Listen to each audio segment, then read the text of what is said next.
ဘာဖြစ်တာသမီးဖေကဟိုဟာလေငန်းဖြစ်ချင်တယ်လို့ဖြစ်သွားအကျော်တေးသွားအကျော်တွေသေးသွားတာအော်အဲ့တော့ဘလို့ဖြစ်သွားလဲဆေးတောက်လိုက်တာတက်တာဆေးတောက်တာတက်တာဟိုကျန်းမမာနဲ့ပြန်ပြီးလမ်းနေပါပြန်လျှောက်နိုင်လမ်းနဲ့လျှောက်သွားပြီအော်အေးအော်လမ်းတော့လျှောက်သွားပြီဟုတ်ကဲ့လမ်းလျှောက်ဘာမှလျှောက်လို့မရဘူးမလျှောက်ဘူးလေတို့ကတောင်းတန်းဆွဲပြီးလို့တရွတ်တက်ကြီးဆွဲသွားအော်တရွတ်တက်ကြီးသွားနော်လားဟိုထိုင်မှာကတော့အကျော်သေးသေးဖြစ်ပြီးတော့ခလေးမှလမ်းလျှောက်ပြန်တယ်အော်အေးဦးအဲ့ဒါဗဒန်နဲ့ဖြစ်တာဖြစ်တာဟိုဟာနှစ်နဲ့မဟုတ်လာပိုင်းလေးပဲဖြစ်လိုက်တာဟောလာပိုင်းလေးဖြစ်တာအော်အေးအခုလမ်းလက်လျှောက်သွားပြီဟုတ်ကဲ့လျှောက်ထမင်းလက်စားပြီစားပြီအိတ်ရောအိတ်လားအိတ်တယ်ညဘက်ကျရင်အိတ်ပြီဩပေါ့ပေါ့ပါဖြစ်သွားပြီကောမျက်လုံးတွေကကောင်းသွားပြီလားကောင်းသွားပြီမဲ့ရထားတော့တယောက်တည်းစီးနေပြီအော်ရှာပါရထားတော့တယောက်တည်းစီးသွားပြီတယောက်တည်းစီးတာဒီတော့မရောက်လေရထားစီးဝင်ပြောနေဘေးရွက်တော့မှမနဲ့တင်နေဆွဲတင်ရတယ်ဆွဲတင်ရတဲ့လူကအခုသူ့ဟာသူသွားပြီအောက်ကဒီလက်ဗရန်နဲ့ဒီကိုရန်ကုန်နဲ့ဒီကိုလာတာရထားနဲ့သူက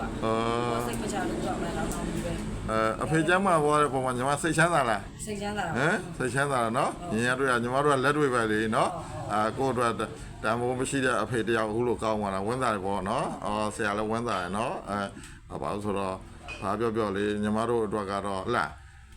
ညီမတို့အဖေကဘဝကြီးပဲလေနော်သူရုံးကန်ကြွေးလို့ညီမတို့အခုလိုကြီးပြင်းလာနော်အဲ့တော့မိဘလေးကိုလည်းမိဘကိုလည်းခယူဆိုင်ပဲနော်အပူလေးတွေလည်းဆက်ထောက်ပဲအဲ့ဒါမှအသက်ရှင်မယ်နော်ညီမ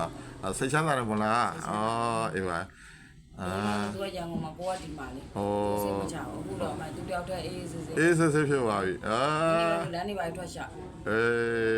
ရန်ကုန်မှာသူ့နာမည်ဘယ်လိုခေါ်လဲကျော်စောလွင်ကျော်စောလွင်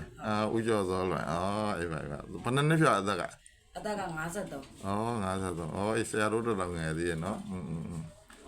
ကောင်းပါနဲ့